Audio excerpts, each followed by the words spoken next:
Mr. Chairperson, Ms. Vice Chairperson, members of the committee, I definitely thank you for the opportunity to come and share with you results out of my research laboratory. I do want to stress and make clear that I am speaking only in a capacity as a professor at Virginia Commonwealth University from the Department of Forensic Science. I am in no way speaking on behalf of or representing the Virginia Cannabis Control Authority in any of the comments that I make today. So again, I do appreciate the opportunity to be able to share with you really recent data. The work that I do is funded by the National Institute of Justice and the Virginia Foundation for Healthy Youth. Cooked into both of those projects is the ability to conduct surveillance shopping. We recently finished with the National Institute of Justice. Part of that project was to do surveillance shopping through all of the wards in Washington, D.C., and we just finished that project, that part of the project, in the last 6 months or so, which meant that we can now focus on the Commonwealth of Virginia. So we're just now getting started in the Commonwealth, and what we have done for both projects is funded by NIJ and the Foundation, is that we're leveraging essentially architecture that already exists. We are using the 5 Virginia health districts to essentially organize and strategize how we're going to do surveillance shopping. So you can see here we have, we're just getting started where we've shopped in Southwest Virginia and Northwest.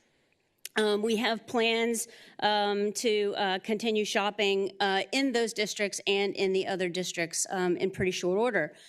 So we have visited 4 clubs, establishments that call themselves clubs, 1 vape shop, 3 dispensaries, and 1 bakery. I do want to pause on the language with regards to the term dispensary, and you're going to see why I'm going to make this point when you see the data. And this is because the term dispensary is confusing for consumers when it is used by the unregulated cannabis marketplace. The dispensary gives an aura and a connotation that there is safety and quality assurance measures that are in place. And the data I'm about to show you from the dispensaries, or otherwise known as head shops, is anything but safe.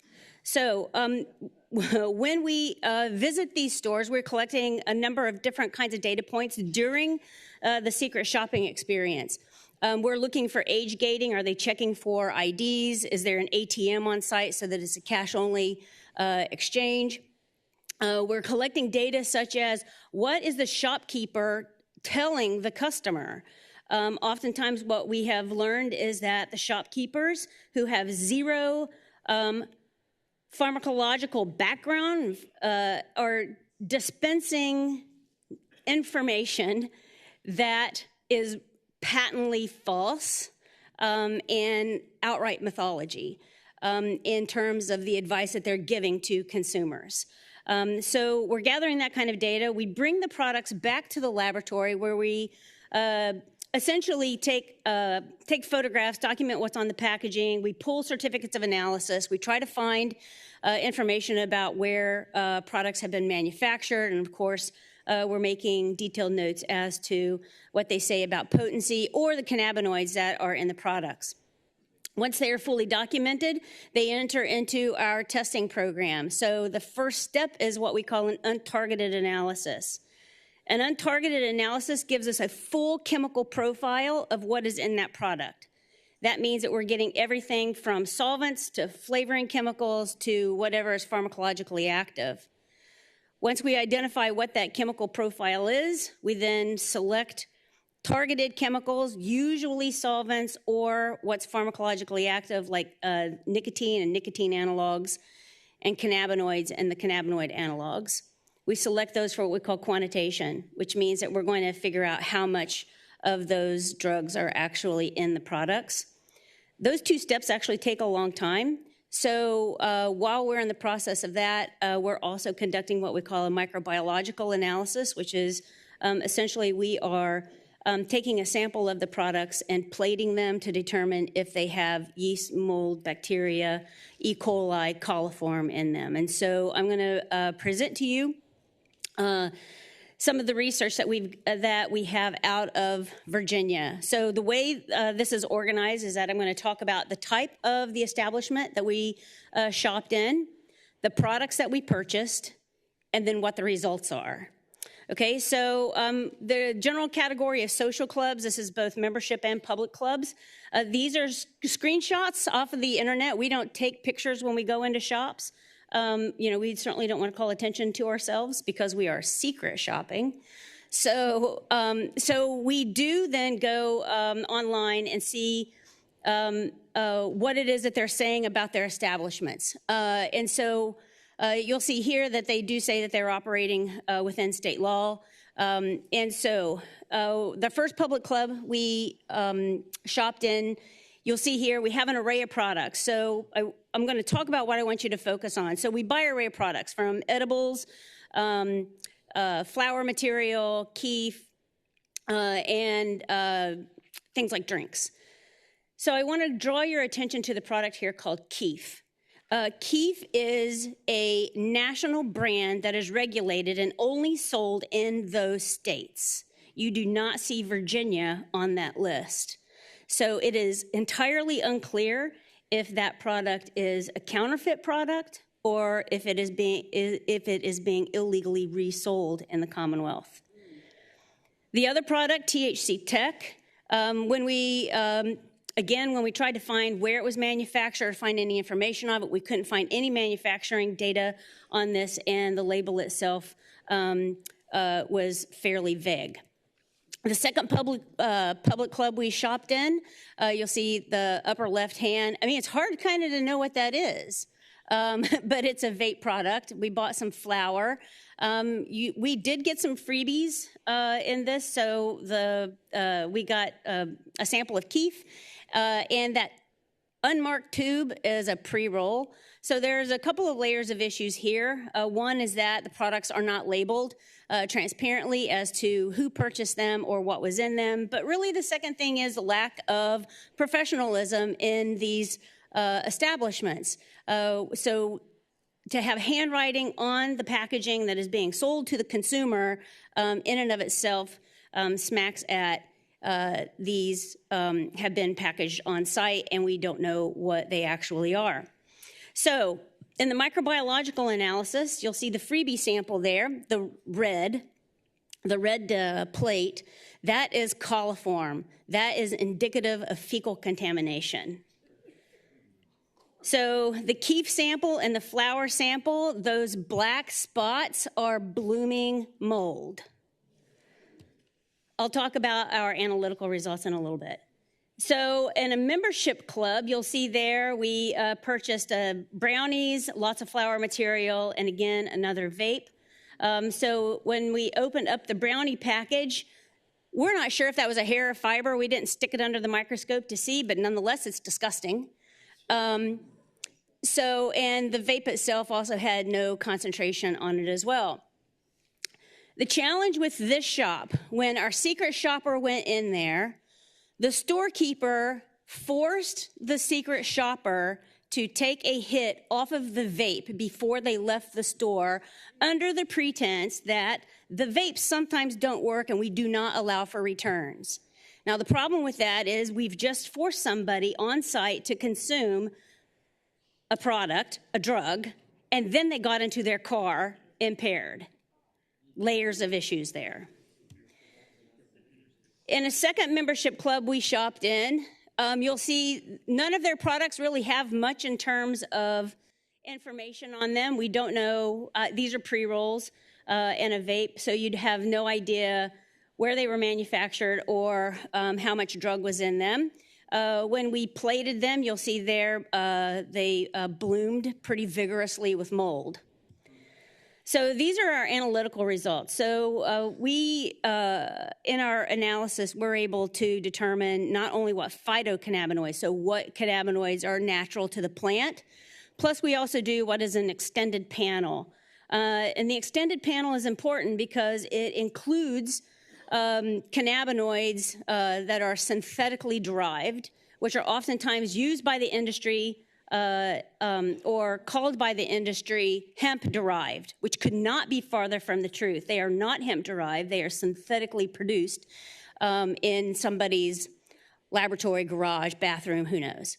So what is important here when we look at our analytical results is that 2 were within 20% of the label. That's fine.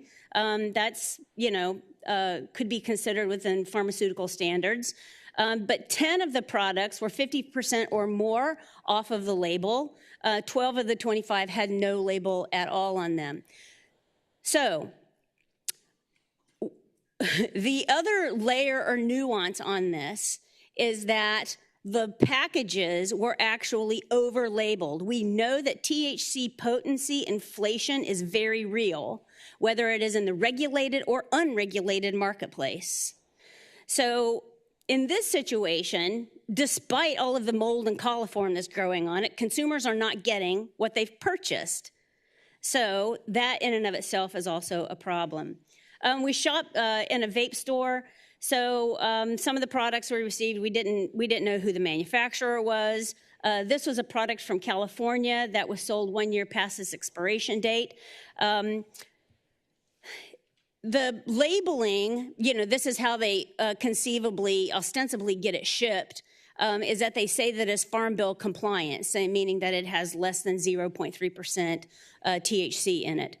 When we analyzed it, it had 30% of Delta-8 THC and almost 4% of Delta-9 THC. The graph you see there, that's a tracing off of our instrument that tells us that's that first untargeted analysis. And so what that tells us is that there's a lot other cannabinoids in there. And so we found Delta-8 THC, Delta-9 THC. We found 6A10A THC, HHC, and iso-THC. HHC and iso-THC are purely synthetic cannabinoids.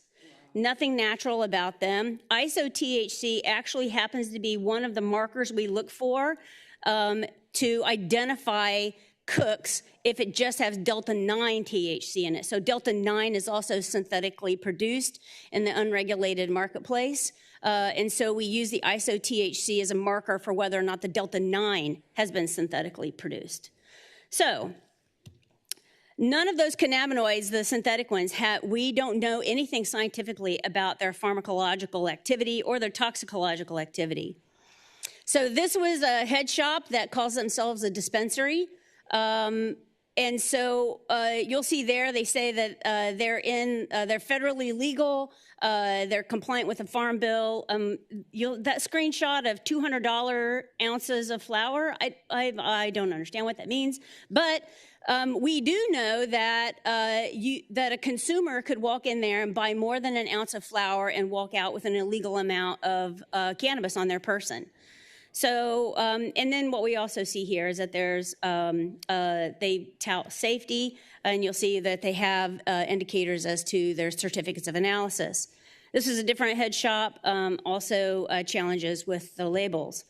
Yet another head shop, and so I want to point your attention to these products say that they are THCA. And so this is one way that these shops are saying that they are selling legal, state-compliant products by saying that it is THCA. Before I continue down the THCA path, I do want to take a pause and say they also sell lots of other products as well that are shipped in. My laboratory follows the Benoid brand pretty closely because they are right at the edge of innovation in terms of synthetic cannabinoids. And so we track them pretty regularly. All right, so return to our regular program about THCA. The Virginia Code says that THC measurement is total THC, which is the THCA plus THC together. That means that none of these products are actually state compliant and legal. An additional wrinkle in this store's thread is that about 2 years ago, we received a case of adverse event. And so the backstory is that there were 3 young women who shopped out of this head shop and then drove 90 miles to Richmond for an outdoor concert. The three ladies shared the pre-roll that is missing from this tube, and they shared it supposedly equally. One of the girls started having seizures so bad that the lead singer of the band that was playing saw her having seizures, stopped the concert to get her medical attention, and took her to VCU Health System. They found us, right, because we're pretty, we let ourselves know that we are here to help for adverse events. So somebody brought us the second pre-roll. And so you'll see there that it clearly wasn't, what we found in it was not on the label. But when we plated it, it was full of yeast mold and had a very high bacterial load on it. So this product was purchased from this head shop.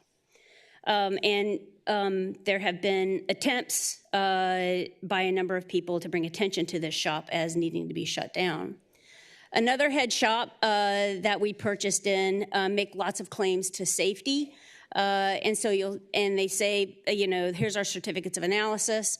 When we tried to find the certificates, we couldn't find any of them on their website.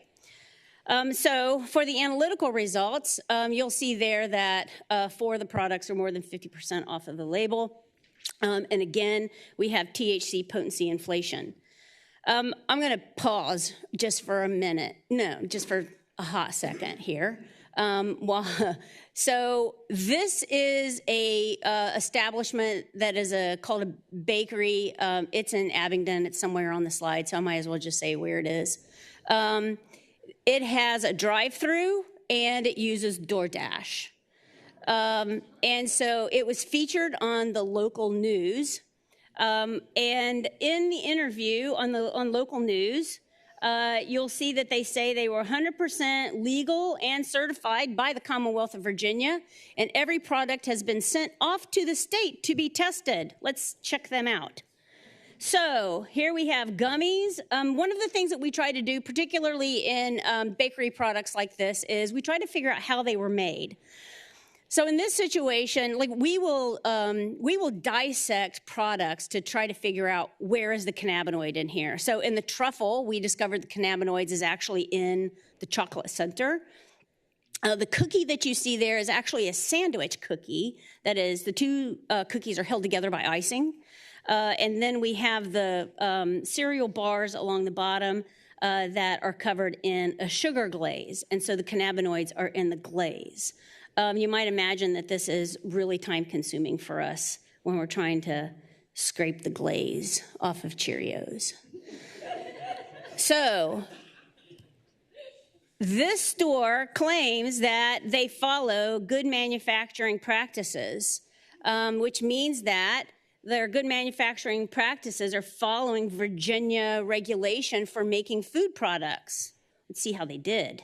So, yeah, loaded with bacteria. And again, the red plate is coliform. Again, fecal contamination. So, how did they do? Mostly, we found that they were not compliant with what was on the label at all. So I do want to take a moment to talk about our confiscated vapes project that is funded by the Virginia Foundation for Healthy Youth. We actually started this project in 2019. And a little bit of the backstory, right? Sometimes I'm just not that clever, is that a school system reached out to us because we had been doing a lot of research in vapes and how are vapes used to consume drugs other than nicotine. And so a local school system reached out and said, hey, we think kids are putting cocaine in their vapes. I was like, oh, let's unpack that. So really this started a project where we've been monitoring vapes that have been confiscated or found in the schools, right? Because they're not always confiscated. They're found, in the toilets, and on the football field. And so we have a program where we send them kits and they ship them back to us. Again, we leverage the Virginia Health District organization because we do have this under IRB because we want to protect children and the school systems. So we do report back to the school systems because we firmly believe that you can't manage this problem if you're not measuring this problem. We know that vapes and substance use in our primary and secondary schools is rampant and disrupting education. So we make sure that we protect the school systems, the administrators, and most importantly, the children in this process. So this is a little bit complicated, but I'm going to point you to the trend. So when we started collecting in the fall of 2019, they were all nicotine products. By fall of 2023, you'll see that 14% of the vapes that we were collecting were cannabinoids. So probably the most depressing stat that I have is that we are beginning to get a lot of vapes shipped to us out of the elementary schools, so kindergarten through 5th grade. And in fall of 2023, one of the 3 products that was sent to us was a cannabinoid product. So as a summary, so we are right now, this is a big project. You'll see there in 24-25 school year, we had almost 1,300 vapes sent to us. That's out of only 5% of the schools in Virginia. So does that 5% represent a broad geography? Yeah, that's 5% of the schools across the Commonwealth. Okay. And so we send to every school district, to superintendents, to the principals, to the assistant principals to try to get spread as to the word of what this project is. So 5% of the schools counts all of those schools, okay? So in 23-24, you'll see there that out of all of the vapes out of the 23-24 school year, 15% of them were cannabinoids. Out of the 24-25 school year, we're seeing about the same statistic. I will pause here and say that we know is an underestimate. We know that some of the school systems that we work with, if they believe that it is a cannabis product or a cannabinoid product, they just turn the vape over to the school resource officer or the local law enforcement. So we never see those, and none of those get reported to us. So we know that this number is on the low side. The other piece that I want to stress to you is that what we actually found in them.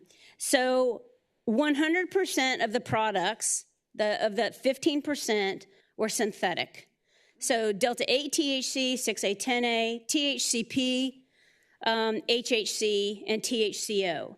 And the reason why I'm going to point out particularly THCP and HHC is because in some of our conversations with some of the school systems, there's a lot of confusion as to what is a cannabinoid product. And some school systems have told us that they believe that they are legal on school campus. So in conversations with those, right, this is the code that says that possessing marijuana or a marijuana product on school public grounds is a Class 2 misdemeanor. So if you unpack what is marijuana and marijuana products, our code says that it's tetrahydrocannabinol, isomer, ester, ether, or salt, or the salts of isomer, ester, or ether. And so that doesn't capture derivatives like HHC or THCP. So I serve on the National Safety Council's Alcohol, Drugs, and Impairment Division. We felt very strongly when these derivatives and isomers first started emerging about 5 years ago that we needed to create some language for policymakers and legislators to understand what the difference was. So this actually has been distributed not just to policymakers and legislators, but also to school systems, parent-teacher associations, you name it. So based on that definition that we have for marijuana, that means HHC and THCP are legal. However, if you bore down further into the code, the Virginia Consumer Protection Act actually uses the term synthetic derivative. However, that's buried in the code. And so, when we talk to the school systems and say, yes, but these are actually illegal based on the Virginia Consumer Protection Act, you've not bored deep enough into the code, then there's still a lot of confusion around that. So, to wrap all of this up, I actually have a handful of recommendations, to be so bold. The first one is to improve resources for our consumers. Educational resources about not just what Delta-9 THC is, but also all of the other cannabinoids and the lack of science around the emerging creative cannabinoids. But also, what is the difference between an unregulated marketplace and a regulated marketplace, and the dangers inherent in the unregulated marketplace? Secondly, I do feel very strongly, even though Virginia has made good progress in education, we need more of that for our state agencies, for law enforcement, for healthcare providers. We also need more enforcement. I know in the past 2 to 3 weeks, there has been a coordinated operation between multiple law enforcement jurisdictions, both local, state, and federal level, that has essentially busted several vape shops across central Virginia that has netted hundreds of pounds of federally illegal products and illegal products in the Commonwealth, in addition to weapons, including firearms and explosive devices. We also believe very strongly that we need to expand the capabilities of our confiscated vapes testing program. Again, schools can't make meaningful policy decisions or decide on substance use programs for their kids if they don't know what the kids have. And so again, you cannot manage this problem if you are not measuring it. And then finally, I do, in order to alleviate confusion, really firmly believe that we need to fix the language for the definition of tetrahydrocannabinol. So, on that note, I am happy to take questions. Thank you again for the opportunity to share emerging data with you. Really thankful. I'm so proud of what my team does. Most of them are here. And so, again, appreciate the opportunity. Thank you, Dr. Peace, and also thank your co-investigators, Dr. Cobb, Dr. Holt, and Dr. Poklis, or Mr. Poklis. We appreciate that. It's a couple questions from up here. It's good timing right before dinner. I know. It was clear to me I was the last one. That's a lot of pressure. It is. No, you did a great job, and this is very frightening, and there's some good bill opportunities here we see. Delegate Cousins. Thank you, Mr. Chair, and thank you for your presentation, a very thorough presentation. Of course. So in an unregulated or regulated market, these items are illegal anyway. So currently, most of what you described, and as you mentioned, is already illegal under the code. So I guess my question is, what tools now, outside of education, outside of resources, do you think law enforcement or our regulatory arm needs in order to enforce these measures? Or is there any language that we can include in our legislation next year that would sort of close some of the gaps that law enforcement or our regulatory bodies are mentioning in their efforts to to essentially take action. Yeah, to take action on these products that are available. Yeah. So I think one of the measures and what has been effective in some of the busts that have happened over the course of the last month or so is that some of the jurisdictions are using other staff to go in, other jurisdictional staff, like their fire marshals, their building inspectors, their finance people, looking at essentially at everything except for the products, and to see if they are complying just with those general business codes in order to make those busts. One of the reasons why they're doing that is because law enforcement they don't necessarily know what they're looking for when they go into these shops, because the unregulated market moves so quickly. And they're also using a lot of language that makes it feel like it's legal and makes it feel like it's compliant. And so, one of the things that we're doing right now is is working with local law enforcement and local jurisdictions to provide some education so that they better understand what's happening in these shops. Like, we, at a very high level, know that there's illicit activity happening in the shops. But when you walk into a shop, it's wildly confusing, right? Because you've got cannabinoid products mixed with nicotine products, mixed with paraphernalia that you don't know what the paraphernalia is used for. And so it can be confusing for law enforcement to go in. So I think on the first blush, we really need lots of support for education. At the school level, it's the same. We have, unfortunately. Let me cut you off a little bit because we have some other questions.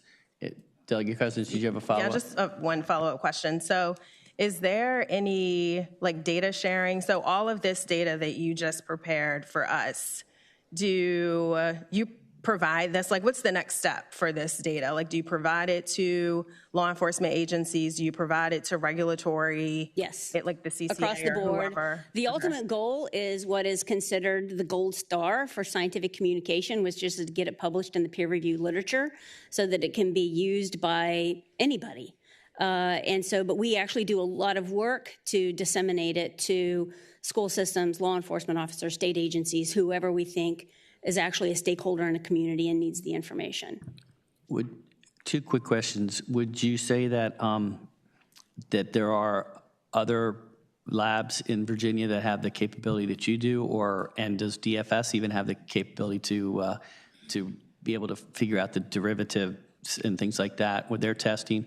But also, I think what your overall message is probably, and you can tell me if I'm correct, is that we got to get this, we have to have a regulated adult use marketplace that has very strong testing.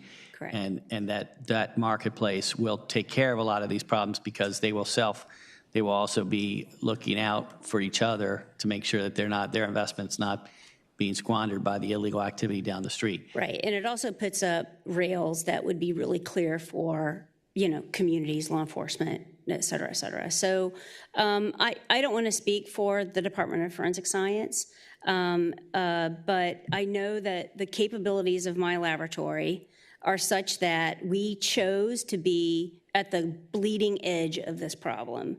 We were the first to identify the problem in the Commonwealth. We are the ones who are nimble enough to be able to move with the market. So the capabilities of my laboratory are really extensive and specialized. That is over and beyond what is available, I would say, in the other state labs. But that is because we have the ability to be nimble. And so, right, when we started collecting these products, they were still legal, and so but we took it upon ourselves to chase it. All right, thank you. Senator Eben and Delegate Price. Thank you, Dr. Peace, for a very frightening presentation. My pleasure. For Halloween. But I did have a follow-up. I'm curious, if I go into a store that says vapes, or a store that says hemp, CBD, is there any way you could guesstimate what percentage of a store like that you could walk in and feel like it could be fully legally compliant, meaning that they're not selling any illicit, illegal substances? Is that your experience, that you can go into a shop like that and find one that's just selling nicotine and some other stuff? No, that is not my experience. So your experience is this is everywhere? This is widespread in vape shops. Okay, and final question. Your recommendations, number 3, said expand capabilities of the confiscated vapes. Can you just... Sure, what does that look like? Yeah, so right now, the foundation has generously funded the project thus far. And right now we capture 5% of the schools. And I know from a policy perspective, and I know from just a handful of slides I've given you, that's enough to make some decisions. But from a scientific perspective, we're getting pushback. We're getting pushback that my lab is biased. And so the only way to really give data to the schools that is meaningful, and to make a point at, frankly, a national level as well, is that we need to capture more of the schools. So our goal is to get to 25 to 30% of the schools minimally. That means that, we need a lot more in our bucket to be able to do that. Okay.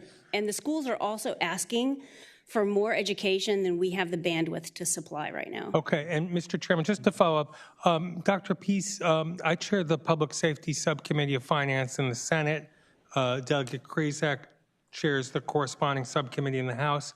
Could you let us know how much money would be needed to do a even more widespread job offline? My pleasure to do so. Thank you.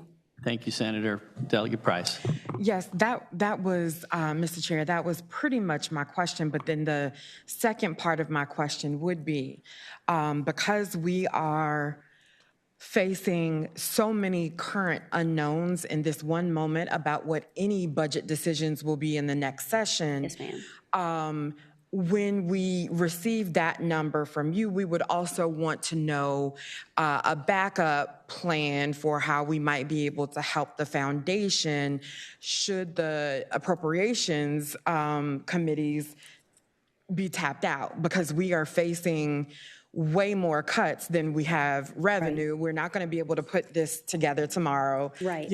But we want people to not be ingesting poop before those decisions, right? Yeah. So I'm just thinking, the education and things second, backup plan, how can we help support potentially, the foundation continuing this work should public dollars not be? Yeah, so I'll provide some numbers that give some tiered opportunities and strategies.